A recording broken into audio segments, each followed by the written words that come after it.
निर्णय घेतला असावा. अगदी. तर याच विषयी आपण बोलणार आहोत. मात्र आपल्यासोबत आता सुधीर मुनगंटीवार हे जोडले जात आहेत. सध्या आपल्याला माहिती आहे की बिहार निवडणुकांचा माहोल आहे आणि थेट सुधीरजी आपल्यासोबत तिथून जोडले जात आहेत आणि सरिता मॅम त्यांच्याशी बोलतील. सुधीर भाऊ, आज निवडणुका जाहीर होण्याची शक्यता आहे. आपली पहिली प्रतिक्रिया काय आहे?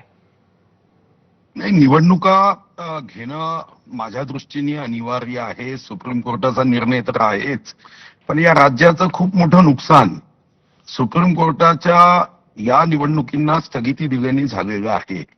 वित्त आयोगाचे पैसे दुर्दैवाने साधारणतः 3 ते 4 हजार कोटी जे यायला हवे, ज्यातून आम्ही राज्यामध्ये स्वच्छता, आरोग्य, इतर सुविधा पुरवतो, अनेक नगर परिषदा या वित्त आयोगाच्या या निर्णयाने की निवडणुका झाल्या नाही म्हणून आम्ही पैसे देत नाही, अनेक ठिकाणी अनेक प्रश्न उद्भवले आहेत. निवडणुका वेगाने झाल्या पाहिजे. लोकशाहीमध्ये जनतेच्या हाती सामान्य जनतेचे प्रश्न सोडवण्याचा अधिकार असला पाहिजे. 2022 नंतर 2025 पर्यंत या राज्यामध्ये अशी परिस्थिती जी उद्भवली ती अतिशय लोकशाहीला मारक, लोकशाहीला घातक आणि लोकशाहीचं महत्व कमी करणारं आहे. आणि म्हणून निवडणुका त्वरित घोषित होणे, 31 जानेवारीच्या अगोदर सर्व निवडणुका संपवणे, निवडणुका पूर्ण करणे हे मला वाटतं की अतिशय महत्वाचं आहे.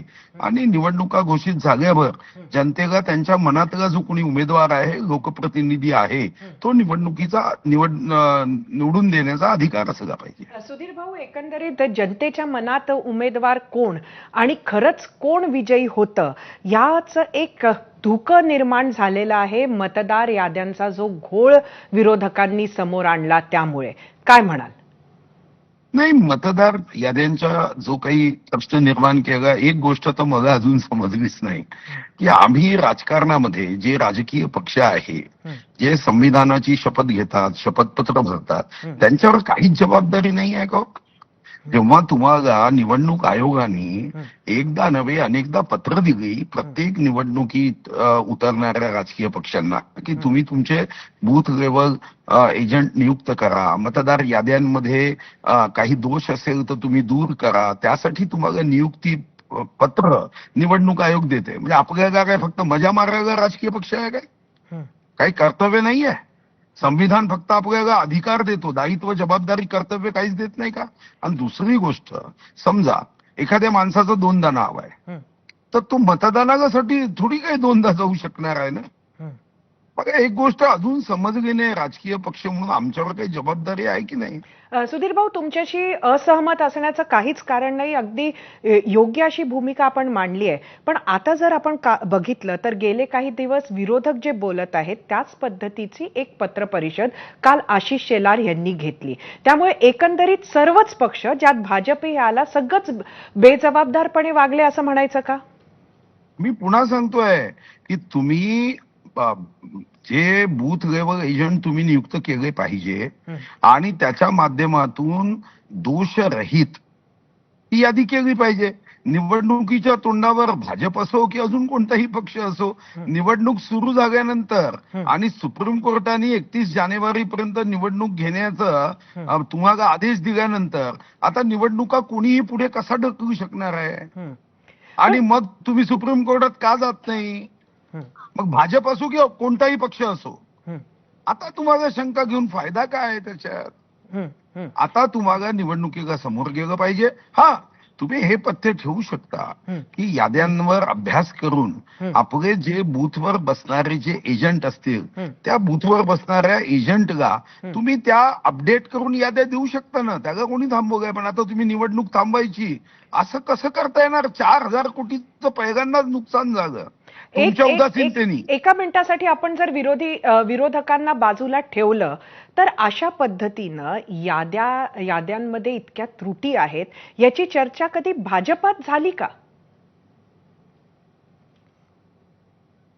ते दर आता मी 1989 मध्ये कॉलेजमध्ये शिकत असताना पहिली निवडणूक लढवली लोकसभेची, तेव्हा या चर्चा असायच्या. तेव्हाही नावं नाही, मतदान केंद्रावर मतदार यायचे, तिथून परत जायचे, कुटुंब परत जायचे. 89 पासून त्यामुळे शेवटी निवडणूक आयोगाने ही जबाबदारी राजकीय पक्षांना सांगितलं हं, की आमचे अधिकारी कर्मचारी जेव्हा जातात तेव्हा कदाचित त्रुटी असू शकते. हं, तुम्ही मात्र परफेक्ट आहात ना, मग तुम्ही काम करा. त्यांनी तुम्हाला आयडेंटिटी कार्ड देत त्यांनी सांगितलं की प्रत्येक बूथवर तुमचा कार्यकर्ता आहे. हं. तुम्ही प्रत्येक पक्षाने आपले कार्यकर्ते द्यायचे, लोकांमध्ये जायचं. शेवटी आम्ही लोकशाहीमध्ये समाजसेवेचं मिशन घेऊनच राजकारण करतो ना, हं. की फक्त सत्तेचं राजकारण करतो. आमच्यासाठी सत्ता महत्वाची आहे की देश महत्वाचा आहे, विकास महत्वाचा आहे, ते आम्हाला ठरवावंच लागेल ना.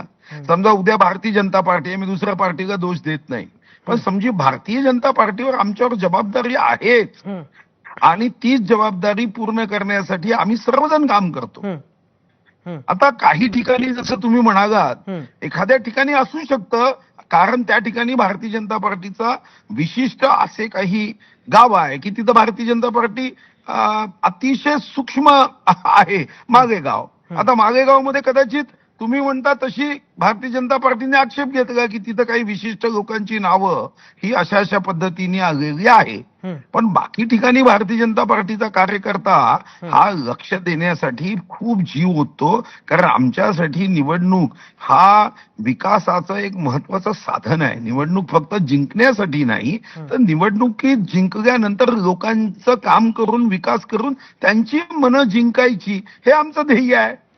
म्हणून आम्ही एकाच पक्षात आहोत की नाही, पक्ष बदलतोय आम्ही 10-10. सुधीर भाऊ, आपण असं म्हणत आहात, आपण तरीही, आणि खरंच म्हणजे मला वाटतं की सगळ्यात वेल ऑर्गनाइज्ड जर कुठला पक्ष असेल ज्यांच्याकडे अगदी खोलवर गेलेली यंत्रणा आहे, तर तो भारतीय जनता पक्ष आहे. आणि तरीही एकंदरीत राज्यभर इतक्या त्रुटी आहेत, हे भाजपानं आजवर का कधी समोर आणलं नाही? एखाद्या विशिष्ट मतदारसंघापर्यंतच का ते मर्यादित ठेवलं? नाही, मी तुम्हाला पुढे सांगतोय, मी आता